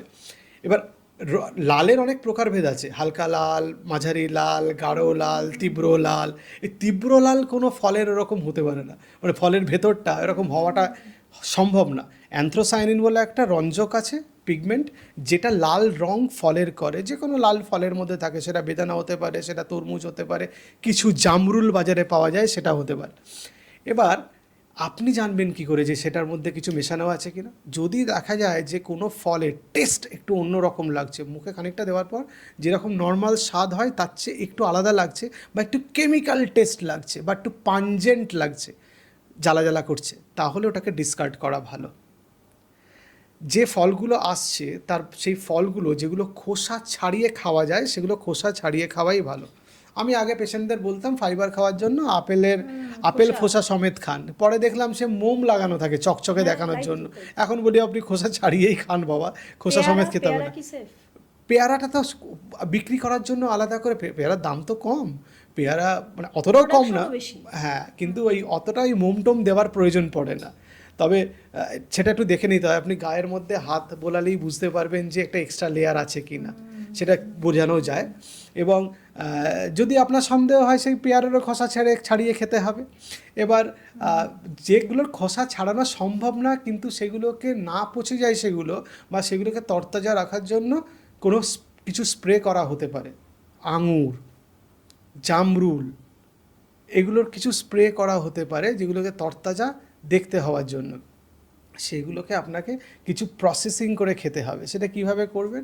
খাওয়ার আগে সেটাকে রানিং ট্যাপ ওয়াটারে বেশ কিছুক্ষণ রাখা, কিছু কেমিক্যাল ধুয়ে বেরিয়ে যাবে। তারপরেও যদি আপনি সন্তুষ্ট না হন তাহলে নুন জলের মধ্যে চুবিয়ে রাখুন খানিকক্ষণ, তারপরে সেটাকে আবার তুলে ধুয়ে নিতে হবে, নাহলে নুন শরীরে অনেকটা নুন ঢুকে যাবে, সেটা স্বাস্থ্যের জন্য খারাপ। আঙুরটা বলা হয় আঙুর এবং লিচু খেতে বারণ করা হয়। হ্যাঁ, লিচুর তো খোসা ছাড়িয়ে খেতে পারবে, কিন্তু লিচু মানে ওই আর কি কেমিক্যাল মেশানোর দরকার পড়লে সেটা ওরা মিশিয়েই দেবে, তাড়াতাড়ি পাকানোর জন্য আসলে অনেক কেমিক্যাল ব্যবহার করা হয়। এই দুটো পদ্ধতিতে, একটা রানিং ট্যাপ ওয়াটার আর একটা নুন জল, তাতেও যদি সন্তুষ্ট না হন তাহলে বেকিং সোডা জলের মধ্যে মিশিয়ে তার মধ্যে খানিকক্ষণ চুবিয়ে রেখে সেটাকে আবার রানিং ট্যাপ ওয়াটারে ধুয়ে সেটা করতে হবে। এতে অনেকটা প্রায় 90% বাইরের যে পেস্টিসাইডস, কেমিক্যাল, হোয়াট যেটা আমরা বলি না কেন, সেটা ধুয়ে যাবে। মুশকিলটা হচ্ছে ভেতরে যেগুলো ইনজেক্ট করা আছে সবজির ক্ষেত্রে, সেটার একটু কম ক্ষতিকারক। ফল তো আর আমরা রান্না করে খাই না, কিছু ফল আমরা চাটনিতে ব্যবহার করি, কাস্টার্ডে, সেটা গরমে কিছুটা নষ্ট হয়ে যাবে। বাকি ফল তো আমরা ওই অবস্থাতেই খাই যে অবস্থাতে আমাদের বাড়িতে আসে, খোসা ছাড়িয়ে খেতে পারি, তার চেয়ে আর আমরা কিছুটা ধুয়ে নিয়ে খেতে পারি। কলাও তো কার্বাইড দিয়ে পাকানো। কলা কার্বাইড দিয়ে পাকায়, এবং কলার খোসা ছাড়ালে বাইরের কেমিক্যালগুলো চলে গেলে সেটা কলা ভেতর থেকে খেতে পারে। কিন্তু যে কলাগুলো দেখা যায় যে খারাপ হচ্ছে না, 2-3 দিন 4 দিন আপনি রেখেই দিয়েছেন বাড়িতে, তাও খারাপ হচ্ছে না, মানে কিছু মেশানো আছে, নাহলে কলা কিন্তু কালো হয়ে যায় 3-4 দিন পরে। হ্যাঁ, আর যে সবজিগুলো বাজার থেকে আসছে সেই সবজিগুলোর একটু যত্নশীল হতে হবে আমাদের সবজিগুলোর ক্ষেত্রে। সেগুলো এইভাবে ধুয়ে নেওয়া, প্রথমে ট্যাপ ওয়াটার নুন জলে ডুবিয়ে রাখা বা চুবিয়ে রাখা, আপনি যাই বলেন না কেন, আর বেকিং সোডা জলের মধ্যে মিশিয়ে 1 লিটার, সবজিও 1 লিটার জলের মধ্যে 1 চামচ বেকিং সোডা দেওয়া যেতে পারে, যদি আপনি সন্দেহ থাকে যে এটার মধ্যে কিছু মেশানো আছে আপনার। এবং কিছু চাষিরা আপনার পরিচিত, তাদের কাছ থেকে বরাবর আপনি সবজি নিয়ে খাচ্ছেন, সেটা একটু বেশি নিরাপদ বলে আমার মনে হয়, কারণ লোকটা চেনা। আর রান্না করার সময় যে সবজিগুলো আমরা রান্না করি তার মধ্যে অনেক কেমিক্যাল নষ্ট হয়ে যায়, কিন্তু গরমে নষ্ট হয়ে যায়, তাপে নষ্ট হয়ে যায়, কিন্তু এর সিওরিটি বা গ্যারান্টি কোনোটা কার পক্ষে দেওয়া সম্ভব না, কারণ কেমিক্যাল টেস্টিং করে সবজি রান্না করতে সম্ভব না। যে আপনি যে সবজিটা এলো সেই সবজির একটা টুকরো নিয়ে আপনি ল্যাবে পাঠালেন, সেখানে টেস্টিং হলো কি তার মধ্যে কেমিক্যাল আছে, এটা কি এত কিছু করা সম্ভব না। সবজি এনে বাড়িতে লোকে রান্না করবে, এটাই স্বাভাবিক। ফরমালিন একটা খুব মানে খুব মাছের মধ্যে, হ্যাঁ ভীষণ, মাছের মধ্যে দেওয়া থাকে, মাছগুলো না পচে যায়। মাছের মাথা না খাওয়া ভালো অনেকে বলে, নাকি এটা মিথ? পুরো বডিতে তো ফরমালিনে চুবিয়ে রাখে, পুরো মাছের মধ্যে ফরমালিন ইনজেক্ট করা হয় ইনজেকশন দিয়ে, না পচে যায় বেশি দিন। সেই জন্য মানে আমার বাবা ছোটোবেলায় যখন আমি বাজারে যেতাম তখন বাবা আমাকে নিয়ে গিয়ে বলতো যে মাছগুলো জ্যান্ত দেখতে পাচ্ছিস গামলার মধ্যে চড়ে বেড়াচ্ছে, সেইগুলো কিনবি। এবার আমি যখন কখনো মাছ কিনতে যাই তখন আমি দেখি যে মাছটা নড়ছে কিনা, তার সে চড়ে বেড়াচ্ছে কিনা, কিনি। কিন্তু আমাদের বাড়িতে আমাদের সময়ের অভাবে সবসময় তো যাওয়া হয় না, বাড়িতেও একজন আছেন তিনি মাছ দিয়ে যান, ভরসা করে খেতে হয় আর কি, তিনি চেনা, আমার খুব পরিচিত, তাকে এইভাবেই বলা আছে, কিন্তু সবার ক্ষেত্রে তো সেই সুযোগ নেই। সম্ভব আর হয় না। জ্যান্ত মাছের তো দামও বেশি, যে মাছগুলো গামলায় চড়ে বেড়াচ্ছে তার দাম বেশি। জনসাধারণের পক্ষে কিনে মাছ খেয়ে সেটাকে জ্যান্ত মাছ কিনে খাওয়াটা একটু অসুবিধাজনক। সেই ক্ষেত্রে দেখতে গেলে কিন্তু ডিমটা একটু কম ক্ষতিকারক বলে মনে হয়, কারণ ডিম বানাতে গেলে, ডিম কৃত্রিম উপায়ে প্লাস্টিক ডিম বানাতে গেলে তার বেশি খরচ পড়বে। কিন্তু এখন যে মুরগি যেভাবে আর মুরগিকে ওই ইনজেক্ট করে তো হরমোন, তাড়াতাড়ি মুরগির সাইজ বাড়ার জন্য, যাতে তাড়াতাড়ি বেশি বেশি করে ডিম দেয়, সেই ক্ষেত্রে একটু কেমিক্যাল যাবে। কিন্তু বাইরে থেকে ওই ক্যালসিয়াম কার্বোনেটের যে খোলস, তার মধ্যে তার ইনজেক্ট করে ডিমের মধ্যে কিছু ঢোকানো সম্ভব না। ফলে ডিমটা আমার মনে হয় সেই দিক থেকে দেখতে গেলে একটু বেশি সেফ বলতে পারে। আমি কয়েকটা র্যাপিড ফায়ার এবার আপনাকে জিজ্ঞেস করছি, নিশ্চয়ই। আমরা এই পডকাস্টার একেবারে শেষে এসেছি। আপনি খুব চটজলদি যদি উত্তর দেন। প্রথম প্রশ্ন, সাদা রাইস মানে সাদা চাল, সেদ্ধ চাল নাকি ব্রাউন রাইস, কোনটা খাওয়া উচিত? ব্রাউন রাইস বলতে বাজারে এরকম অনেক চালই পাওয়া যায় যে চালের মধ্যে রং করা আছে, কিন্তু যে চালের বাইরের খোসাটা কম ছাঁটা, যেটা সত্যিকারের ব্রাউন রাইস, সেটা ডেফিনেটলি সাদা চালের চেয়ে ভালো। আয়রন সমৃদ্ধ। আয়রন সমৃদ্ধ আছে, কিছুটা ফাইবার আছে, খুব যৎসামান্য প্রোটিন থাকে। আমাদের শহরাঞ্চলে, গ্রামের দিকে হয়তো অতটা নয়, কিন্তু শহরাঞ্চলে একটা প্রবণতা আছে যে খাবার রান্না করে বেশি করে রেখে দিলাম, এটা বিদেশেও আছে, স্টোর করে দিলাম, এবং সেই খাবারটাকেই আমি 2 দিন 3 দিন ধরে খেতে থাকলাম, ফ্রিজে রাখলাম। সেটা কি একেবারেই আনহেলদি? না, মোটেই সেটা আনহেলদি না। টাইমের অভাবে সেটা আমরা করতেই পারি। সেটা দেখতে হবে যেন সেটা এয়ারটাইট অবস্থাতে রাখা হয়। ফ্রিজের মধ্যে এরকম অনেক ব্যাকটেরিয়াও থাকতে পারে, অনেক তো ফ্রিজ এরকম ক্লিন করেন না, সেই জন্য এয়ারটাইট অবস্থাতে আপনি ফ্রিজে রাখতে পারেন এবং বের করে সেটা আপনি গরম অবস্থায়, মানে গরম করে খেতে পারেন। দেখে নিতে হবে টেস্ট অল্টারেশন হয়েছে কিনা, আবার নষ্ট হয়ে গেছে কিনা সেটা দেখে নিতে হবে। এরকম নয় যে ফ্রিজের মধ্যে রাখা আছে বলে নষ্ট হবে না। তার মানে এটা মিথ? হ্যাঁ, ফ্রিজের মধ্যে রাখলে কেন নষ্ট হবে না? সেটা যদি ব্যাকটেরিয়া কোনোভাবে ঢুকে যায়, সে তো গ্রো করে যেতেই পারে। সেরকম অনেক ফ্রিজ খাবার দেখবেন ফ্রিজে রেখে দিয়ে 7 দিন পরে হয়তো বের করছেন, একটা অন্যরকম গন্ধ পাওয়া যাচ্ছে, মানে তার মধ্যে কিছু ব্যাকটেরিয়া গ্রো করে গেছে। সবসময় তো পচা গন্ধ হচ্ছে না, ঠান্ডা জায়গার মধ্যে ফ্রিজে রাখা আছে। তবে রান্না করে খুব তাড়াতাড়ি সেই দিন বা ম্যাক্সিমাম তার পরের দিন সেই খাবারটা খাওয়ার অভ্যেস থাকাটা ভালো। গরম গরম খাওয়াটা গরম গরম খাওয়াটা ভালো, কিন্তু ভাতের ক্ষেত্রে গরম ভাত খাওয়াটা একটু, আমি বলি যে ওই সুগার স্পাইকের জন্য সেটা ফ্রিজে রেখে পরের দিন খাওয়াটা বেশি ভালো। ঠান্ডা করে সেটাকে আবার গরম করা, কিন্তু এমনি রেগুলার রান্না করা খাওয়াটা খাওয়া ভালো, সেটা বেশি স্বাস্থ্যকর। তার মধ্যে ব্যাকটেরিয়া বা জীবাণু জন্মানোর সম্ভাবনা কম। চিনি না মধু, কোনটা ভালো? মধু একটু বেশি ভালো, চিনিতেও আর কোনো গুণাগুণ নেই। মধুর মধ্যে একটা হিলিং প্রপার্টি আছে, মধু একটা ইমোলিয়েন্ট প্রপার্টি আছে। আমরা দেখবেন বাচ্চাদের অনেক সময় গলা ব্যথা সর্দি কাশি হলে ডাক্তাররা বলেন যে মধু খাওয়ান। মধু অনেক সময় হিলিং একটা ইফেক্ট আছে, সেই জন্য চিনির চেয়ে আমি মধুটাকে প্রাধান্য দেবো।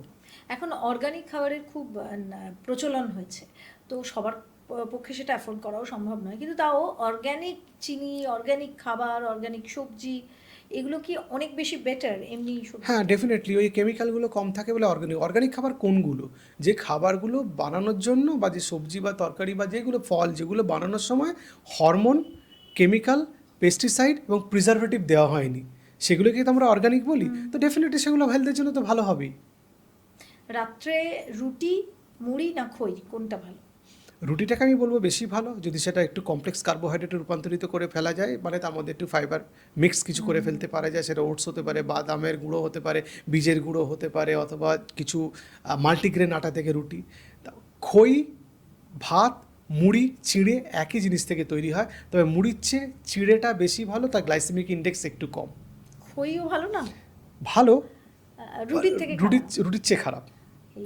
চাল থেকেই তো তৈরি হচ্ছে। অথচ আমরা জানতাম যে রাত্রেবেলায় ব্যাপারটা তো একই, তবে গ্লাইসেমিক ইন্ডেক্স ভাতের থেকে খইয়ের একটু কম। এর পরের প্রশ্ন, যে মাছ, মাংস, ডিম নাকি ভেজিটেরিয়ান, কোনটা?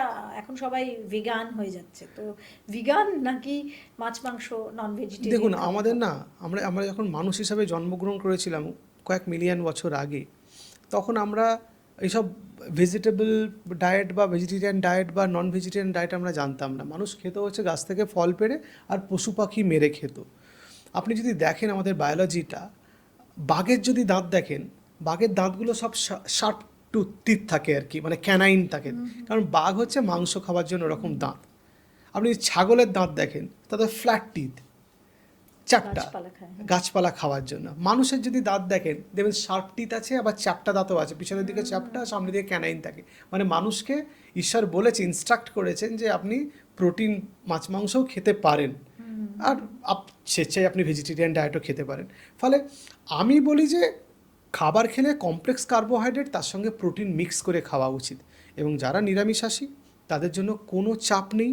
তারা নিরামিষ প্রচুর খাবারে অনেক প্রোটিন পাওয়া যায়, যেটু আমি একটু আগে বলেছিলাম যে পনির, দুধ থেকে, বাদাম থেকে এবং বীজ থেকে এবং পালসেস আর লেগিউমস মানে শাক ডাল জাতীয় জিনিস এবং বিনস জাতীয় জিনিস সেগুলো থেকে প্রোটিন পেয়ে যাবে। সুতরাং কোনো চাপ নেই তাদের ক্ষেত্রে। এই যে আমরা 100 গ্রাম মাছ, 100 গ্রাম চিকেন, তার মধ্যে কত গ্রাম প্রোটিন আছে জানেন? 22 গ্রাম। আর 100 গ্রাম বাদামের মধ্যে কতটা প্রোটিন আছে? 25 গ্রাম। তাহলে 100 গ্রাম মাছের থেকে 100 গ্রাম বাদামের মধ্যে প্রোটিন বেশি। সুতরাং যারা নিরামিষ খাচ্ছেন তাদের কোনো প্রোটিনের অভাব হওয়ার কথা নয়, অভাব হবেও না যদি ঠিকঠাকভাবে ডায়েটটা তারা প্ল্যান করে নেন। সেটা প্ল্যান করতে হবে। এরকম না যে আমি নিরামিষাশী বলে আমি ভাত খাচ্ছি আর আলু সেদ্ধ খেয়ে নিলাম, বা আমি নিরামিষাশী বলে আমি একটু ঝোল খেয়ে নিলাম বা একটা স্যুপ খেয়ে নিলাম। আমাকে প্রোটিনটা ইনশিওর করতে হবে অ্যাডিকুয়েটলি যাচ্ছে কিনা আমাদের শরীরের ভেতরে। আলু খেলে মোটা হয়ে যায়, এটা কি মিথ না ভুল? না, সত্যি আলু যদি বেশি পরিমাণে কেউ খায় এবং সেটা দিনের পর দিন দীর্ঘদিন ধরে খায় তাহলে মোটা হওয়ার সম্ভাবনা বেশি। কিন্তু না, আলু তো রিফাইন্ড কার্বোহাইড্রেটের মধ্যে পড়ে, যেতে সুগার স্পাইক হয়। আমি বলেছি সুগার স্পাইক হলে ইনসুলিন বেশি ক্ষরণ হবে, ইনসুলিন বেশি ক্ষরণ রয়েছে, হাইপার ইনসুলিনিমিয়া হলে ইনসুলিন রেজিস্ট্যান্সের জন্য শরীরের মধ্যে চর্বি জমতে থাকবে। সুতরাং কেউ যদি আলু বেশি খেয়ে নেয় তাতে কিন্তু তার ওজন বাড়বে। আসলে আলুর মধ্যে থাকে না ফাইবার। আমরা খোসা সমেত কেউ আলু খাই না, যেটুকু ফাইবার আছে খোসার মধ্যে আছে। এবার খোসা ছাড়িয়ে যেটুকু আমরা আলু খাই তার মধ্যে ফাইবার নেই, তো ফলে পেট বুঝতে পারে না যে খাবার শরীরের মধ্যে গেছে কিনা। ফলে আমাদের একটা খিদে পাওয়ার সম্ভাবনা তৈরি হয় পেট ভরা থাকা সত্ত্বেও। ফলে যারা শুধু আলু খাচ্ছেন বেশি বেশি, ভাজা হোক, আলু সেদ্ধ হোক, আলুর তরকারি হোক, তাদের বেশি খাবার খেয়ে ফেলার সম্ভাবনা আছে, because lack of fibres in the diet. সেই জন্য আলু খুব বেশি খাওয়া উচিত না, তাদের শরীরে ওজন বাড়বে। কি ভয়ঙ্কর। কিন্তু আলু ছাড়া বাঙালি, আলু সেদ্ধ ছাড়া এ তো ভাবাই যায় না। এক্স্যাক্টলি, ওটাকে একটু বুদ্ধি খাটিয়ে কমপ্লেক্স করে নিতে পারেন। আমি যেমন আলু সেদ্ধ খেতে ভালোবাসি, আমি যখন আলু সেদ্ধ খাই অল্প একটু আলু সেদ্ধ নিয়ে তার মধ্যে একটা ডিম মেখে দিই, তার মধ্যে একটু বাটার দিয়ে নিই, আর একটু কমপ্লেক্স হয়ে যায়। তার মধ্যে লঙ্কা গুঁড়ো, পেঁয়াজ গুঁড়ো, একটু সরষের তেল দিতে পারেন। বাটার দিলে সরষের তেল একটা বাজে গন্ধ লাগে বলে নাও দিতে পারেন। সেইটাকে মেখে খেলে কিন্তু তার গ্লাইসেমিক ইনডেক্স কম দেন নর্মাল আলু সেদ্ধ। বাটার না ঘি, কোনটা ভালো? দুটোই কম পরিমাণে খেতে হবে, তবে বাটার আর ঘিয়ের চেয়ে আমি বলবো মানে দুটোর মধ্যে আমি ঘিটাকে প্রেফার করব, কারণ ঘিয়ের স্মোক পয়েন্টটা বেশি বাটারের থেকে। আজকাল খুব রিল ভাইরাল হচ্ছে যে মেয়েদের, বিশেষ করে 40-এর ওপরে যে মহিলারা, তাদের ঘি খাওয়া নাকি খুবই জরুরি। এটা কি সত্যি? ঘিয়ে ওই যে স্মোক পয়েন্টের কথা বললাম, কার্ডিওভাস্কুলার পয়েন্ট অফ ভিউ থেকে, আর ঘিয়ের মধ্যে ভিটামিন এ আরও কিছু ভিটামিনস থাকে যেগুলো পাওয়া যায়, প্লাস একটা প্রোটিনের সোর্স ঘির কিছুটা, আর শরীরের মধ্যে কিছুটা ফ্যাটও শরীরের মধ্যে ঢুকলো। শুধু তো আর ভাত খেলে আর ডাল খেলে শরীরে, আমাদের তো ব্যালেন্স ডায়েট কোনটা? যার মধ্যে কার্বোহাইড্রেট থাকবে, প্রোটিন থাকবে, ফ্যাট থাকবে, মিনারেলস থাকবে, ভিটামিনস থাকবে, ফাইবার থাকবে এবং জলের একটা ব্যালেন্স থাকবে, সেটা তো ব্যালেন্স ডায়েট। মানে শুধু যে আমরা যে খাবারগুলো খাই, এমনিতেই গ্রাম বাংলার দিক থেকে দেখতে গেলেও, প্লাস কলকাতা বা শহরের দিকেও মহিলাদের নিউট্রিশনটা কিন্তু নেগলেক্টেড। বাড়ির মধ্যে সবার খাওয়া হয়ে যাওয়ার পরে যা পড়ে থাকে সেটা দিয়ে তারা লাঞ্চ ডিনার করবেন। হয়তো মাছ থাকলে খুব ছোট একটা টুকরো অনেকের বাড়িতে পড়ে আছে, সেটাই তার খাবার, বা সবাই ভালো খেয়ে নিল, তারপরে নিউট্রিশনটা অনেকের ক্ষেত্রে নেগলেক্টেড, কিন্তু সবার ক্ষেত্রে নয়, এটা জেনারেলাইজ আমি করছি না। সুতরাং balance diet is very important, যে কী খাবার যাচ্ছে এবং সারাদিনে তার শরীরের জন্য প্রয়োজনীয় সব জিনিসপত্র শরীরে ঢুকছে কিনা। এরকম নয় যে আমার ওভারঅল ডায়েটটা খুব খারাপ হলো এবং আমি সেটাকে ম্যানেজ করছি, ভিটামিনের বড়ি একটা খেয়ে নিলাম, একটা ক্যালসিয়ামের বড়ি খেয়ে নিলাম, এরকম খুব চল আছে আর কি, যে প্রত্যেকদিন একটা করে সাপ্লিমেন্ট খেতে হবে, এখন বাজারে খুব চলছে আর কি। এই ফিশ অয়েল খাচ্ছি, ওমেগা 3 একটা ট্যাবলেট, একটা ভিটামিন ইর ক্যাপসুল, একটা চুলে ভিটামিন ই লাগিয়ে নিচ্ছি, একটা ক্যালসিয়াম বড়ি খাচ্ছি, একটা মাল্টিভাইটামিন, এগুলো খুব চলছে। ব্যাপারটা তা নয়, কিন্তু আপনার ডায়েটটা ঠিক হলে কিচ্ছু লাগবে না। এবং আমি খুব স্ট্রংলি অপোজ করি যারা আননেসেসারি, প্রয়োজন ছাড়া সাপ্লিমেন্ট খাচ্ছেন। আপনি ডায়েটটাকে ঠিক করুন, তাহলেই অনেক ভালো থাকবেন। আমাদের একটা প্রবণতা আছে বাঙালিদের, যে অনুষ্ঠান বাড়ি মানেই আমরা প্রচুর খেয়ে নেবো, খেয়ে নিয়ে তারপর আমরা একটা গ্যাসের ওষুধ খেয়ে নিই, গ্যাস কমানোর। এটা তো ক্ষতিকর, আমরা সবাই জানি, কিন্তু এটার থেকে বাঁচার কোনো টিপস যেটা আপনি দিতে চান? যে আমি নিমন্ত্রণ বাড়িতেও খেলাম অথচ আমাকে ওষুধও খেতে হলো না। এক্স্যাক্টলি, আমার মনে হয় সেই প্রবলেম সলভিং ব্যাপারটাই আমাদের তুলে আনা হ্যাঁ, উচিত। খুব গুরুত্বপূর্ণ। আপনি যেটা বললেন যে অনুষ্ঠান বাড়ি থেকে এসে একটা গ্যাসের ওষুধ খাওয়া, অথবা একটা কোনো লিকুইড 2 চামচ খেয়ে নেওয়া, অথবা কোল্ড ড্রিঙ্ক খাওয়া, এই 3টে বিষয় নিয়েই বলতে চাই। প্রথম কথা হচ্ছে অনুষ্ঠান বাড়িতে গিয়ে আপনার গ্যাসের বড়ি বা লিকুইড অ্যান্টাসিড বা কোল্ড ড্রিঙ্ক কোনোটাই খেতে হবে না যদি আপনি পোর্শন কন্ট্রোল করে খান। আপনার অনুষ্ঠান বাড়ি থেকে ফেরার পরে পেটটা ব্লোটেড হয়, বুক জ্বালা করে, কারণ আপনার প্রয়োজনীয় যা খাবার খাওয়ার কথা তার চেয়ে আপনি অনেক বেশি খাবার খেয়েছেন। অনেকগুলো আইটেম থাকে তো, একটু করে টেস্ট করতে গেলে অনেক বেশি খাবার শরীরের মধ্যে চলে যায়, তাতে অনেক বেশি খাবার ঢুকে যায়। ফলে এইটাকে কন্ট্রোল করতে হবে। প্রথমে আমাকে বুঝে নিতে হবে যে আমাকে এই পরিমাণ খাবার খেতে হবে, আমাকে ইম্পালসিভ হয়ে সবকটা জায়গা থেকে সবকটা পদ তুলে তুলে খেলে হবে না, তাহলে আপনার গ্যাস অম্বল অ্যাসিডিটি কোনোটাই হবে না।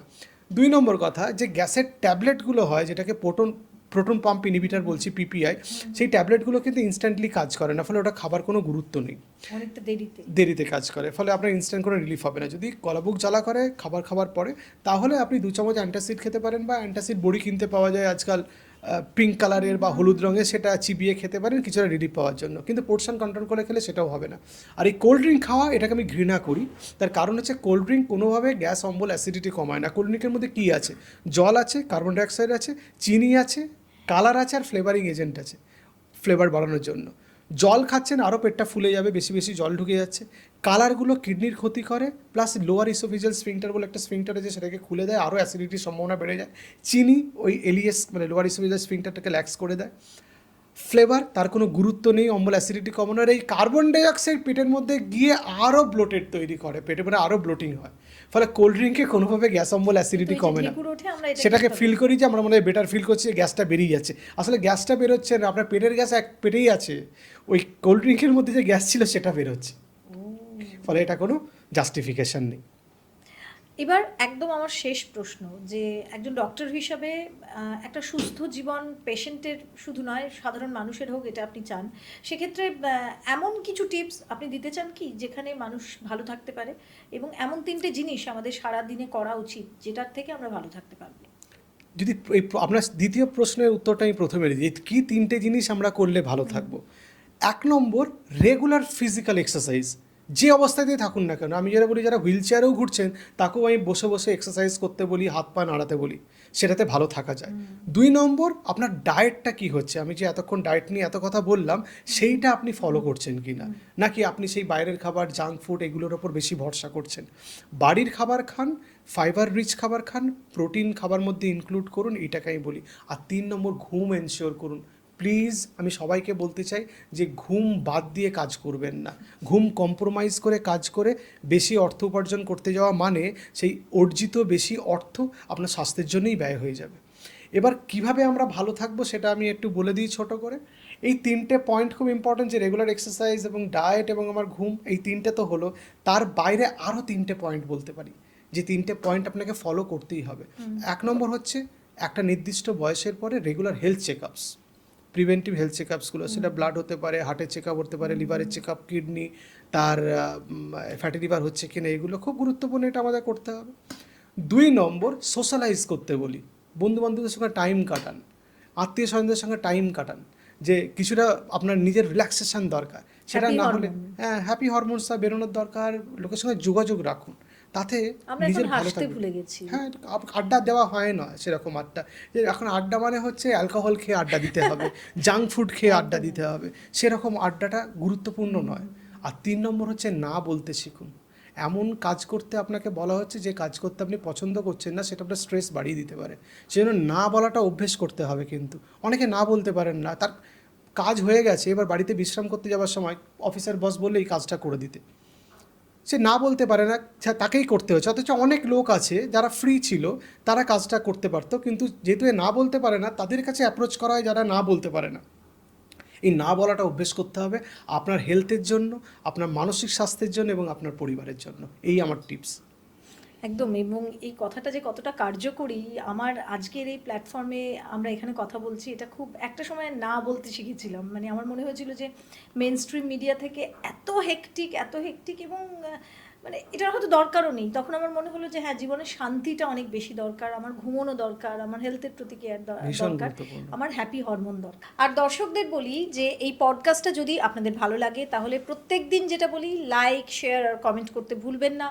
কমেন্টে অবশ্যই আপনি কি এই বিষয়গুলো জানতেন, বা আপনার কোনো একটা ডিজিজ রয়েছে, বা অসুস্থতা রয়েছে, বা কোনো প্রবলেম রয়েছে, সেটা অবশ্যই আমাদের জানাতে ভুলবেন না। আর এরকম ভুল যেগুলো আমরা এখানে আলোচনা করছিলাম, সেগুলো কি আপনি করেন সেটাও জানাতে ভুলবেন না। আর যদি এই পডকাস্টটা আপনাদের ভালো লাগে তাহলে অবশ্যই এটাকে শেয়ার করে দিন আর চ্যানেলটা সাবস্ক্রাইব করে দিন। সবাই ভালো থাকবেন। আরও একটা পডকাস্ট নিয়ে হাজির হয়ে যাচ্ছি খুব তাড়াতাড়ি। ততক্ষণের জন্য নমস্কার। নমস্কার।